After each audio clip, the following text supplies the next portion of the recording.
오늘 본문 말씀 가지고요. 우리 베드로의 마음이라는 제목으로 함께 은혜를 나누겠습니다.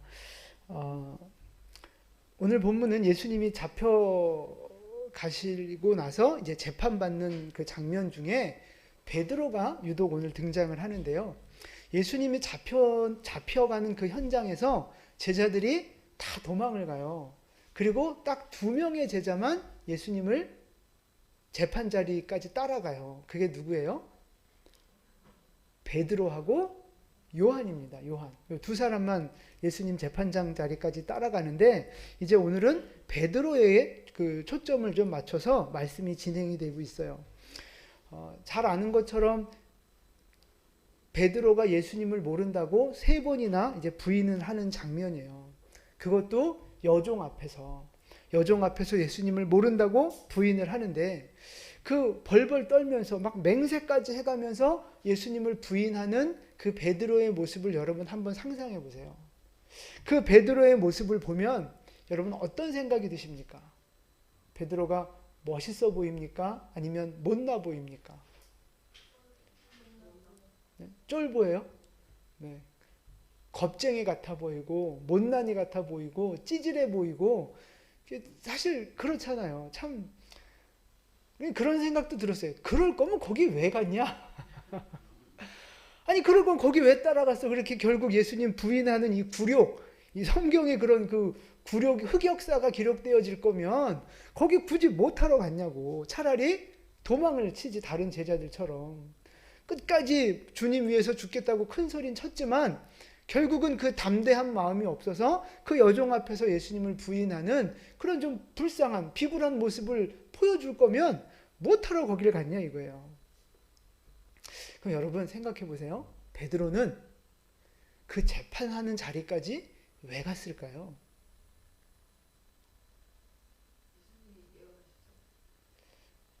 그 예언을 이루기 위해서 베드로가 난 가기 싫은데 예언을 이루려면 가야 돼. 막 그래서 갔어요. 아이고 그랬으면 인물 났죠. 베드로가 그 정도였으면. 베드로가 예수님을 따라 재판장 자리까지 간 이유는요. 다른 거 없어요.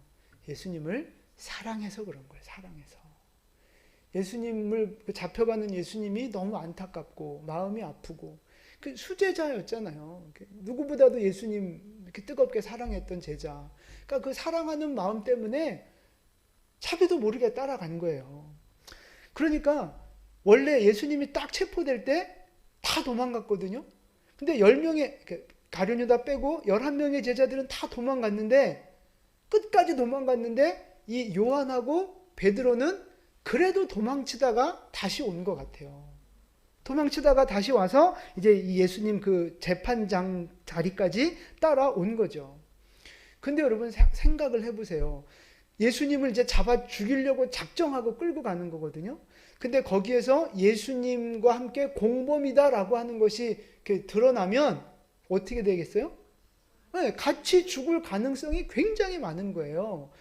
죽지 않을 수는 있어도 몰매 정도는 충분히 두드려 맞을 수 있는 그런 좀 무서운 상황. 그러니까 베드로가 예수님을 따라갈 때 가까이 바짝 쫓아가지도 못했어요. 말씀을 보면 멀찍이 떨어져서 쫓아갔다고 기록이 돼 있어요. 그러니까 가까이 가서 예수님 제자라고 말하기는 두렵고 그렇다고 예수님을 아예 버리고 도망가자니 또 본인 마음이 허락을 안 하고 그러니까 이러지도 못하고 저러지도 못하면서 아주 이렇게 아닌 척하면서 몰래 그 재판장 자리에 갔는데 갑자기 종이 와가지고 너 예수랑 한패지? 이러니까 이제 갑자기 심장이 덜컹하면서 깜짝 놀라고 머릿속이 하얘지는 거죠. 그러면서 아니야. 자기도 모르게 부인한 거라고 저는 생각해요. 자, 이 베드로의 모습을 여러분 생각해 보세요. 베드로는 믿음이 좋고 예수님을 사랑하는 좋은 제자입니까? 아니면 겁쟁이고 배신자고 비겁한 사람입니까?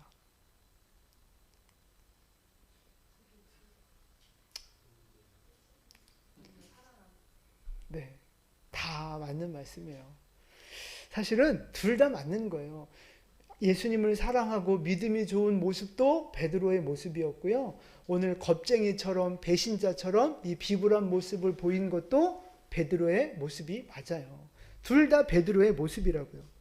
그러니까 긍정적인 눈으로 바라보면 믿음 좋은 제자고요. 부정적인 눈으로 바라보면 비겁쟁이고 배신자고 그런 거예요. 근데 우리는 우리의 어떤 그 관점에 따라 그렇게 바라볼 수 있는데 중요한 건요. 예수님의 시선이 뭐냐 하는 거예요. 예수님은 베드로를 어떻게 바라보고 평가하고 계실까 하는 거예요. 예수님은 어떻게 보실까요? 자, 누가복음 22장에 가보면 마태복음에 기록되어져 있지 않은 내용이 포함이 되어 있는데 베드로가 예수님을 세 번째 부인할 때 예수님이 베드로를 쳐다보세요. 자, 우리 말씀을 같이 읽을게요. 주께서 베드로를 보시니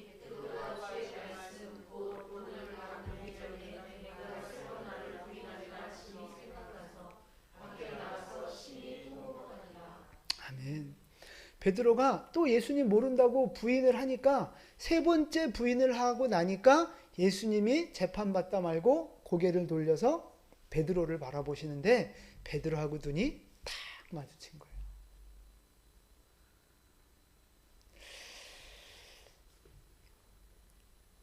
그러니까 베드로의 마음이 어땠겠어요? 아니, 예수님은 그 베드로를 몸을 돌려 베드로를 바라보실 때 어떤 눈빛으로 어떤 마음으로 베드로를 바라보셨을 것 같으세요? 너희 내 그럴 줄 알았어. 너희 새끼 너 내가 부인한다고 그랬지? 그런 마음이었을까요? 아니죠. 아마도. 네?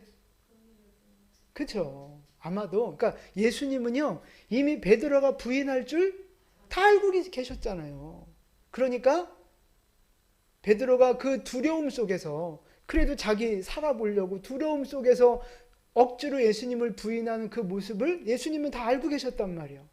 그러니까 그 불쌍한 베드로의 모습을 바라보시면서 긍휼의 마음으로 네가 나 부인했지? 괜찮아. 내가 네 마음 알아.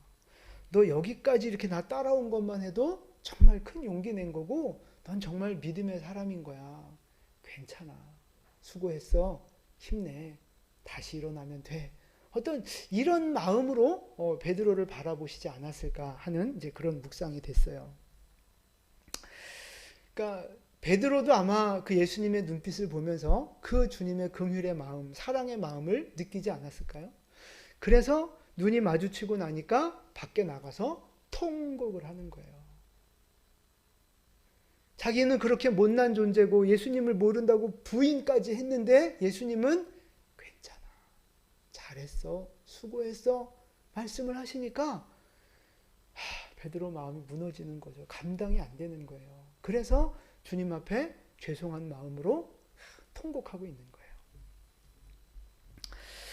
제가 오늘 이 말씀을 드리는 이유는 뭐냐면요. 사실은 저 베드로의 모습이 오늘 우리의 모습일 수 있다는 거예요. 우리의 모습. 여러분 우리도 신앙생활 하면서 잘하는 모습이 있고 잘할 때도 있고 또 부족한 모습도 있고 잘 못할 때도 있고 그렇잖아요. 우리의 신앙이 다 완전하지 않잖아요. 어떨 때는 베드로처럼 막 이렇게 큰 소리 치면서 나 예수님 위해서 나 뭐든지 할 수 있어 막 이런 마음도 있지만 또 어떨 때는 땅으로 꺼져 들어가면서 그냥 예수님이 나 안 불러줬으면 좋겠고 그냥 아무도 나 안 건드렸으면 좋겠고 막 이런 낙심과 어떤 그 우울 속에 빠질 때도 있잖아요. 분명히 예수님을 믿고 있고 예수님을 더 사랑하고 싶은 마음도 있고 예수님 앞에 더 헌신하고 싶은 마음도 있어요.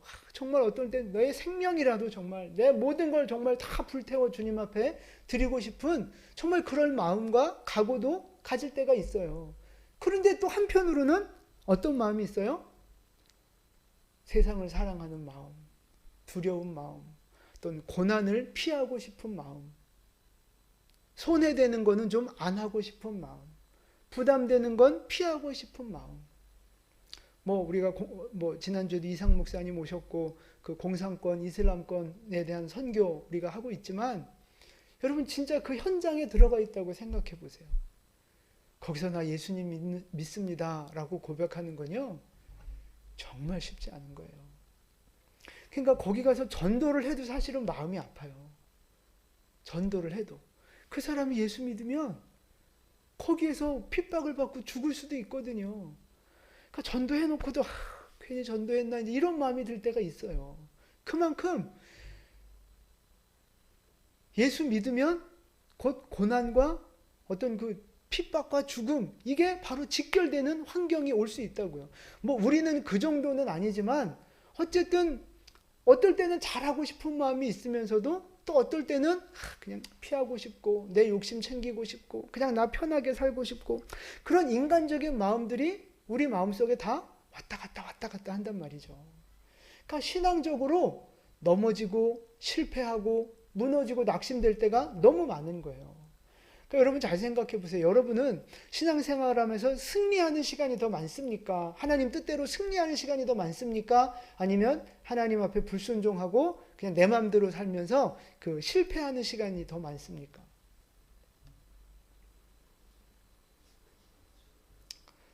네. 하나님이 아시겠죠? 그러니까 보세요. 어쨌든 우리는 완전하지 않아요. 그래서 때로는 좋은 모습도 있지만 부족한 모습도 분명히 있거든요. 자, 그러면 여러분은 믿음이 좋은 사람입니까? 아니면 나쁜 놈입니까? 믿음이 나쁜 놈입니까?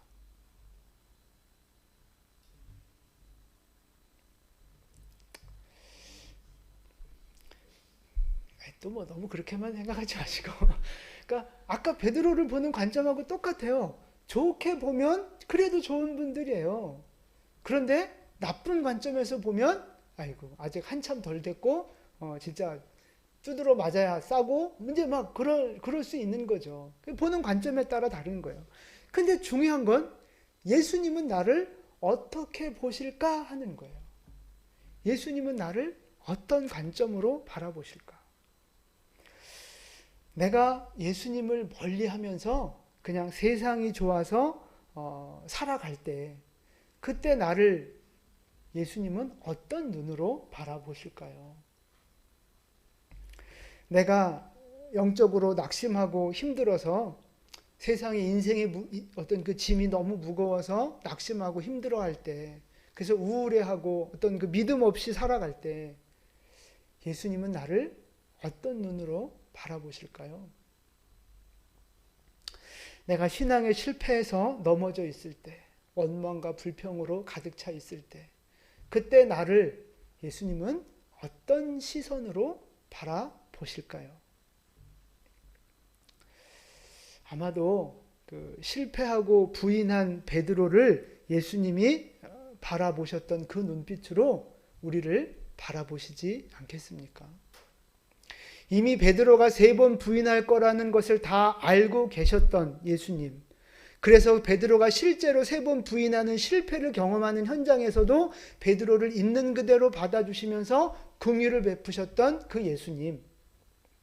여러분, 그 예수님이 오늘 내가 불순종하고 오늘 내가 낙심하고 오늘 내가 실패할 것을 이미 알고 계시지 않았겠어요? 그러니까 내가 실패하고 낙심하고 있는 그 삶의 현장 속에서도 주님은 그것들을 다 알고 계시고 그런 나를 그냥 받아주시는 분이라는 거예요. 그러면서 우리를 어떤 눈으로 바라보시겠어요? 베드로를 보셨던 눈하고 똑같은 사랑의 눈으로, 긍휼의 눈으로 우리를 바라보시는 거예요. 그러면서 주님이 그렇게 말씀하고 싶으실 거예요. 괜찮다. 너 실패해도 괜찮고 너 그렇게 넘어져 있어도 괜찮고 네가 세상 속에 빠져 있어도 괜찮고 낙심해 있어도 괜찮다. 네가 지금까지 애쓰고 수고한 거 그것만 해도 너 잘한 거다. 수고했다. 내가 너를 사랑한다. 여러분, 이게 하나님이 오늘 우리를 향해 주시는 하나님의 말씀이라고 저는 믿습니다. 여러분, 여기까지 오신 것만 해도 잘하신 거예요. 부정적인 눈으로 보기 시작하면 진짜 제대로 된 놈이 어디 있어요. 저부터 시작해서 제가 목사다워요. 제가 목사 같아요. 안 그런 모습 너무 많거든요. 여러분은요? 권사님답습니까? 안수 집사님답습니까? 그렇게 보기 시작하면 우리는 다 낙제예요. 다 낙제. 그러나 사람은 나를 그렇게 볼 수 있어도 하나님은 오늘 나를 긍휼의 눈으로, 사랑의 눈으로 바라보시면서 안아주시는 거예요. 왜냐하면 이미 내 약함을 아시거든요. 이미 내가 부족하고 실패할 거 다 아시거든요. 너 그랬어? 너 실패했어? 내 이놈! 이게 아니고요. 이미 실패할 줄 알고 계셨어요. 아, 그래, 거봐. 너 실패했지? 너 넘어졌지? 괜찮아. 이렇게 한 것만 해도 너 잘한 거야. 대단한 거야. 그게 오늘 예수님이 우리를 바라보시는 사랑의 마음이라고 저는 믿습니다. 중요한 건 그거예요. 베드로가 예수님의 그 사랑의 시선, 긍휼의 시선을 받고 나서 통곡하면서 다시 일어섰잖아요. 결국 베드로가 다시 일어섰다고요. 그 주님의 사랑을 받고 다시 일어섰어요. 마찬가지로 저희도 마찬가지예요. 하나님의 그 사랑을 우리가 다시 받고 하나님의 그 사랑과 그 긍휼의 마음을 우리가 다시 한번 오늘 이 밤에 깨달아서 다시 일어나는, 베드로처럼 다시 일어나는 그런 은혜가 우리 안에 있기를 축복합니다. 여러분, 부족하고 연약하지만 괜찮습니다. 하나님은 이미 다 알고 계시고요. 우리를 다 받아주고 계시고요. 하나님은 우리가 이 어둠과 낙심과 이 힘든 환경 속에서 다시 일어나기를 원하고 계십니다. 그래서 우리를 격려해주고 계시고 손잡아 일으켜 세워주시면서 우리가 다시 십자가 앞에 서기를 원하시고 우리가 다시 예배자로 서기를 원하시고 우리가 다시 사명자로 서기를 원하고 계십니다. 오늘 이 밤이 우리의 그 모든 연약함들을 내려놓고 그리스도의 사랑 앞에 다시 채워지고 다시 일어나는 복된 밤이 될 수 있기를 주님의 이름으로 축원을 드립니다. 아멘.